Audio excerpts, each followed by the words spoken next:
Hi everyone, and welcome to a very special installment of Pokemon News of the Week. Today, I'm going to do almost no speaking because I have a correspondent that went to the Pokemon Worlds tournament in Honolulu last week. And he did a full news story, so I'm going to hand over to him. Kamana, over to you. Aloha Bob. Right now I'm at the Hawaii Convention Center in downtown Honolulu for the Pokemon World Championships 2024. Now the official tournament kicked off today and goes until Sunday, but yesterday we were able to secure a spot in line to the Pokemon Center pop-up store, which featured a ton of exclusive Hawaii-themed merchandise. Let's check it out. So coming into the convention center, we immediately spotted two huge Pikachu, along with that beautiful Honolulu skyline in the background. The convention center is a really nice place for events. Up the stairs, we started to make our way through the line, and there's plenty of things to keep fans occupied while they waited. There's this beautiful underwater mural over here on the side. They had a photo op, this Aloha sign. They even had a Pikachu in an Aloha shirt, along with a map of the Pokemon Center. Overall, the line wasn't too bad. We were able to get in about 10 minutes. Once we stepped inside, we were greeted by this awesome under-the-sea style entryway, which we walked through to get to the store. There was a bunch of exclusive Honolulu 2024 merch, including the coveted ukulele, which sold out really quick. There was a lot of cool apparel, like this jacket over here, a bunch of other cool things like t-shirts, tank tops, hats. They had it all. There was this really cool vintage collection. I really loved the playmat. I picked that up along with the t-shirt as well. To the side, we had this lifeguard house with these giant surfboards, and a Snorlax caught in a Team Rocket fishing net. Poor guy. We had these inflatables in front of a giant waterfall, and then we had the Rain Spooner Pokemon Aloha shirt. Really high quality, really cool, but also really expensive. Of course, you can't forget about the cards. There were a bunch of boxes and tins. It was well stocked, at least when we went. And then we came across another Honolulu 2024 set with these cool posters and a whole collection of things, such as the shirt, we had the card sleeves, lanyards, even a whole collection of beachwear. And then we had some Gengar-themed playmats and attire to mellow things out. Now, the skateboard was by far the most sought-after item in the entire store, but they sold out really early in the morning. We didn't even have a chance to get a voucher. But what can you do? And then to round things off, there were a lot of cool figures on display, really detailed, really expensive, definitely couldn't fit in my suitcase. But that was our experience at the Pokemon Center. It was really awesome. 12 minutes away in the heart of Waikiki lies the Hilton Hawaiian Village, where Pokemon has completely taken over for the World Championships. The streets were lined with Pokemon banners, the lobby was absolutely covered in Pokemon signage, the convenience stores were stocked with Pokemon merchandise, and on our way to the hotel, we came across this cute Pikachu wall full of a whole lot of Pikachu. Around the hotel, there were several areas open to the public, such as the Village Green, which hosted a bunch of activities over the weekend, such as lei making, hula lessons, and Pokemon meet and greets, as well as several spots where you could take photos. Walking over to the Great Lawn, there were various activities set up for the public to enjoy. They had cornhole, they had board games, and a whole bunch of cool things lined up along the perimeter. At one of the tents, they were showcasing the very latest and greatest in Pokemon inflatable technology. Definitely something your kids would love, your wallet maybe not so much. They had executor-themed bowling with real coconuts, which, as you can see, was a piece of cake. They had surfboards lined up along with markers so that you can write very wholesome, responsible, family-friendly messages for everyone else to see. There was also a couple more photo spots like this one over here. They had a stamp rally where you gather stamps and in exchange they give you a sticker. Various times throughout the day there were Pokemon meet and greets like this one where you can see the starters. And overall, it was just a really chill place for people to come hang out over the weekend, play games, watch the battles and programming streamed live. It was awesome. One place I didn't get to go was the Pokemon Play Lab. The line was just too long, but from what I can hear, it was also a really awesome experience. But out of all the festivities, the highlight has definitely got to be the drone show. On the night before the championships, people gathered all along Waikiki Beach to see Pokemon light up the sky. Like Love Disc over here. We had Pikachu with a flying surfboard, a nice reference to Pokemon Yellow. There was Squirtle just floating around up there. There was Hawaiian Azumarill. There was Blossom in line with the flower theme. There was Psyduck not knowing how he got up there.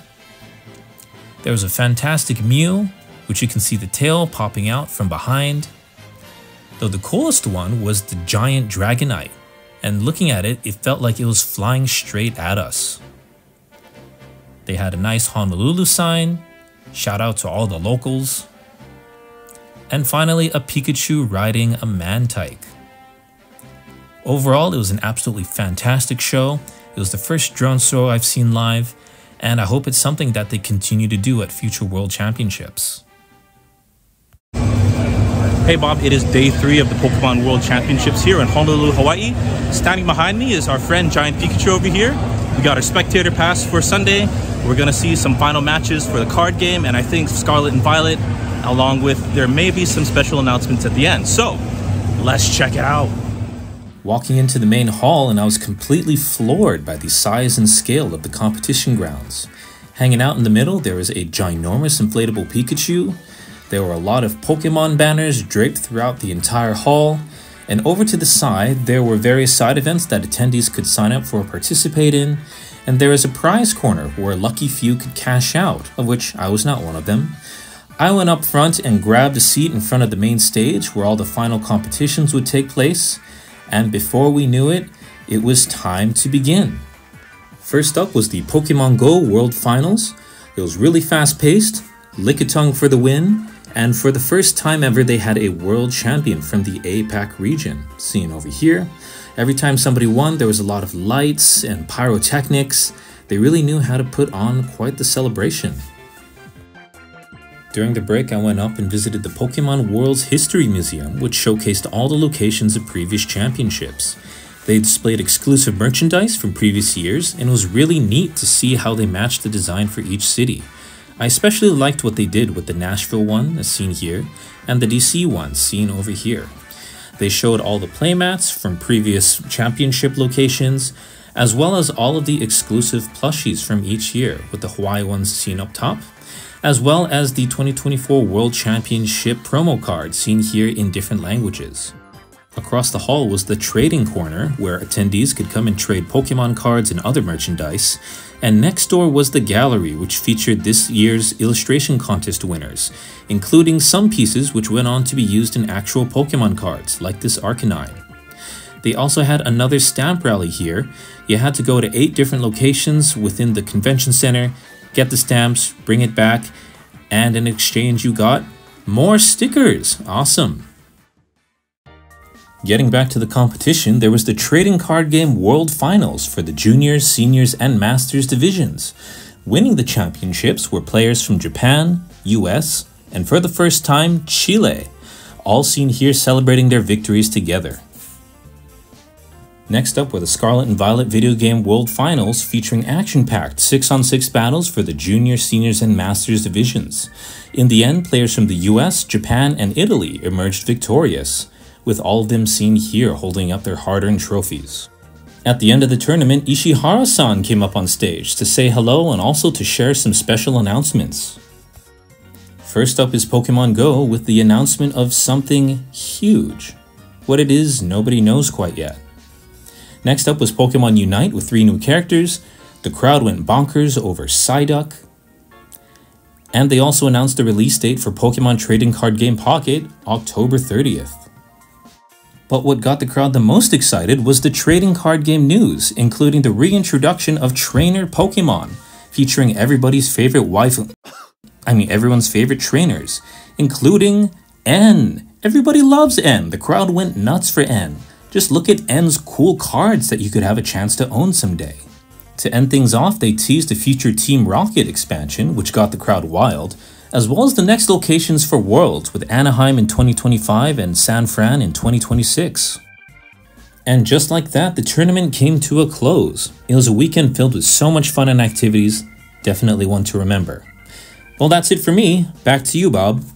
Okay, thank you so much, Kamana, and truly thank you for putting together that news report. It looks like a wonderful event, and I hope in the future I can go to another one of these Pokemon Worlds tournaments. And guys, if you liked today's video, please do give us a like, please subscribe. There is also going to be another Pokemon news video coming very, very soon, talking about a lot of other announcements because there was a ton of stuff. So see you next time for Pokemon News of the Week.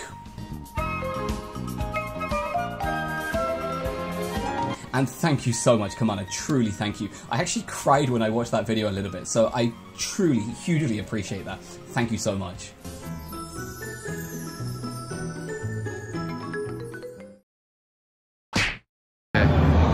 Right, testing. Testing. We're testing a video clip to give to Bob to put on his YouTube channel for views and monetization. Bye.